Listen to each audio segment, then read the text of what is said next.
నేటి CM Chandrababu Tirupati SVIMS hospital కు చేరుకున్నారు. తిరుమల తొక్కిసలాట బాధితులు ఎవరైతే ఉన్నారో వారికి అందుతున్న ట్రీట్మెంట్ పై డాక్టర్స్ ను అడిగి వివరాలు తెలుసుకోబోతున్నారు. అలాగే బాధితులను పరామర్శిస్తూ ఉన్నారు. పరామర్శ అనంతరం మీడియా ముందుకు వచ్చే అవకాశం కనిపిస్తోంది. అలాగే అంతకుముందు డైరెక్ట్ గా తిరుమల తొక్కిసలాట ఘటనా ప్రదేశానికి సీఎం చంద్రబాబు చేరుకున్నారు. అక్కడ అధికారుల తీరుపై ఆయన ఆగ్రహాన్ని వ్యక్తం చేశారు.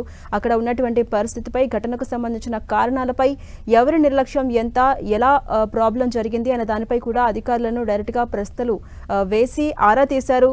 అటు అధికారుల నిర్లక్ష్యంపై కూడా ఆగ్రహాన్ని వ్యక్తం చేశారు. ఏర్పాట్లు సరిగ్గా చేయాలని హెచ్చరించినా కూడా ఏర్పాట్లు సరిగ్గా ఎందుకు చేయలేదంటూ టీటీడీ ఈవో కావచ్చు, కలెక్టర్ కావచ్చు, ఎస్పీపై కావచ్చు సీఎం చంద్రబాబు ఆగ్రహాన్ని వ్యక్తం చేశారు. ఇప్పటికైనా సరిగ్గా పనిచేయడం నేర్చుకోండి అంటూ అందరి ముందు వార్నింగ్ ఇచ్చిన సందర్భం మనం చూసాం. ప్రస్తుతం స్విమ్స్ హాస్పిటల్లో సీఎం చంద్రబాబు బాధితులను పరామర్శిస్తూ ఉన్నారు. వారికి అందుతున్న ట్రీట్మెంట్ పై డాక్టర్స్ ను డైరెక్ట్ గా వివరాలు అడిగి తెలుసుకోబోతున్నారు. అనంతరం ఉన్నత స్థాయి సమీక్ష నిర్వహించబోతున్నారు. అంతకుముందు సీఎం చంద్రబాబు మీడియా ముందుకొచ్చి రాష్ట్ర ప్రజలకు ఈ ఘటనపై ఒక క్లారిటీ ఇవ్వబోతున్నారు. భవిష్యత్తులో ఇలాంటి ఘటన జరగకుండా ఉండేందుకు తీసుకోవాల్సిన జాగ్రత్తలపై కూడా ఒక వివరణ ఇవ్వబోతున్నారు.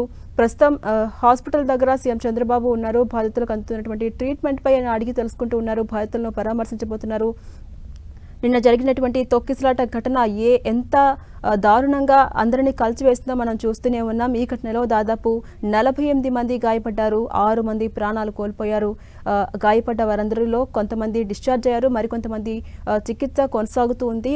చికిత్స కొనసాగుతున్న వారికి సంబంధించి కుటుంబ సభ్యులను, అలాగే ఎవరైతే ట్రీట్మెంట్ తీసుకుంటూ ఉన్నారో వారిని డైరెక్ట్గా సీఎం చంద్రబాబు పరామర్శించేందుకు కొద్దిసేపటి క్రితమే స్విమ్స్ హాస్పిటల్కు చేరుకున్నారు. ప్రస్తుతం అక్కడ ఆరా తీస్తూ ఉన్నారు. ఘటనకు గల కారణాలపై, వాళ్ళు ఎలాంటి ప్రాబ్లమ్ని ఫేస్ చేశారు, ఆ సమయంలో వాళ్ళు ఎలాంటి ప్రాబ్లమ్ని ఫేస్ చేశారు అనే దానికి సంబంధించి పరామర్శిస్తూ ఉన్నారు. అనంతరం మీడియా ముందుకొచ్చి వివరణ ఇవ్వబోతున్నారు సీఎం చంద్రబాబు. అంతకుముందు డైరెక్ట్గా ఘటనా ప్రదేశానికి చేరుకున్నారు.